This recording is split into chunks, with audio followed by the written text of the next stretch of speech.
I'm 92 years old, and time has a different sound when you reach this age. It ticks softer, slower, like it's careful not to disturb you. The doctors say my heart is tired. My hands tremble when I hold this pen. I don't know how many mornings I have left, but I know they are few. And before I leave this world, before my voice becomes just a memory, there is something I need to tell you.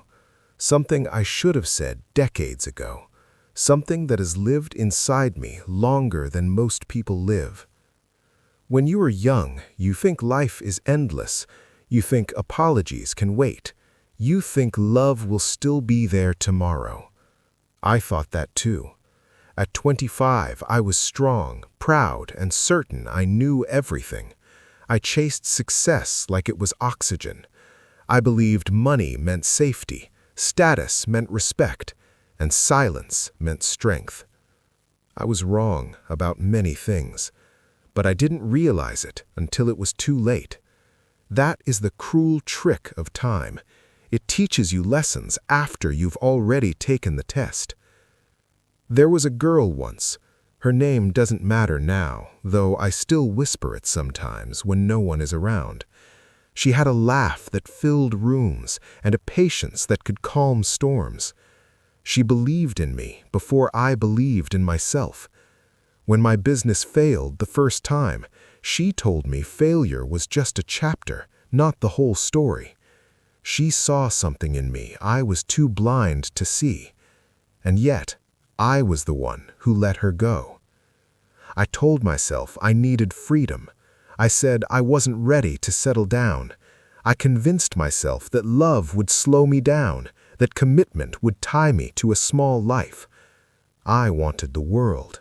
I wanted cities, deals, power, recognition. She wanted a home, a family, quiet evenings. I mistook her dreams for limitations. I thought choosing her meant giving up on myself. So I walked away. I remember the look in her eyes, not anger, not hatred, just disappointment. For years, I buried that memory under achievements. I built companies, I bought houses, I shook hands with important men. People admired me. They called me driven, unstoppable. I wore that praise like armor. But at night, in hotel rooms across different cities, there was a silence that followed me. Success is loud in public, but painfully quiet in private. I would stare at the ceiling and wonder what she was doing, if she was happy, if someone else was holding her hand. I married eventually. She was kind, intelligent, graceful. I respected her deeply. We built a life together, raised children, celebrated milestones. On the outside, it looked perfect, and in many ways, it was good. But there is a difference between good and true, a difference between comfort and connection. I never told anyone that part of my heart was somewhere else, frozen in a moment I chose ambition over love. I carried that secret like a stone in my chest. When my wife passed away 10 years ago, the house became unbearably quiet. My children visited, my grandchildren filled rooms with laughter, but when everyone left, the silence returned. That is when memories grow louder. I began thinking about the roads not taken, about the version of me that could have chosen differently. At 82, I realized something I wish I had known at 25. You can rebuild a career, but you cannot rewind a moment. A few months ago, I found an old photograph tucked inside a book. It was of her and me, sitting on the hood of my first car. We had nothing then, no savings, no guarantees, no clear future, but we had certainty about each other. I stared at that photo for hours. My hands shook, not from age, but from regret. I wondered if she ever thought about me, or if I had become just a lesson in her story. I tried to find her once, decades ago. I heard she had moved away, married, started a family. I stopped searching after that. I told myself it was better not to interfere, better not to reopen old doors. But the truth is, I was afraid. Afraid she might tell me she never wanted to see me again. Afraid she might tell me she had forgiven me. Both would have broken me in different ways. You might think this is a story about lost love. It is, but it's also about something deeper. It's about pride. Pride is a quiet destroyer. It convinces you that saying "I'm sorry" makes you weak. It tells you to protect your image instead of your relationships. At 92, I can tell you with certainty, pride has cost me more than failure ever did. The deals I lost never haunted me. The words I didn't say did. There were moments when I almost reached out.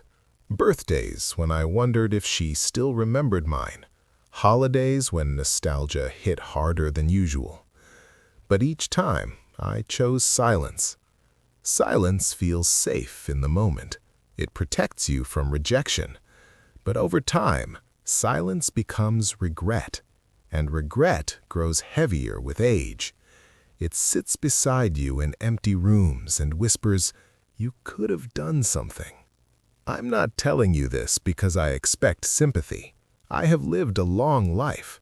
I have seen wars, recessions, revolutions in technology. I have held my children in my arms and watched them build families of their own. I have been fortunate in many ways. But longevity does not erase longing.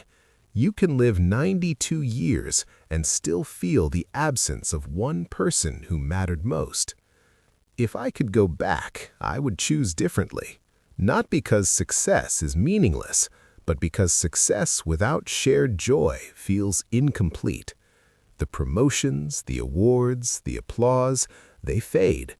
What remains are the people who sat beside you when you had nothing, the ones who believed in you before the world did. They are the real treasure. I learned that too late. I remember the day I left her. It was raining. She stood by the door, arms crossed, trying not to cry. I told her I needed to find myself. She said, "I hope you do." There was no dramatic scene. No shouting, just two people pretending they were making the right decision. I walked away feeling powerful. I didn't realize I was walking away from something irreplaceable. Over the years, I justified my choice. I said we were too different. I said it wouldn't have worked. I said fate had other plans. But those were stories I told myself to sleep at night. The truth is simpler and harder. I was afraid of vulnerability. Love requires you to risk being hurt. Ambition lets you hide behind achievements. I chose the safer path, not the braver one.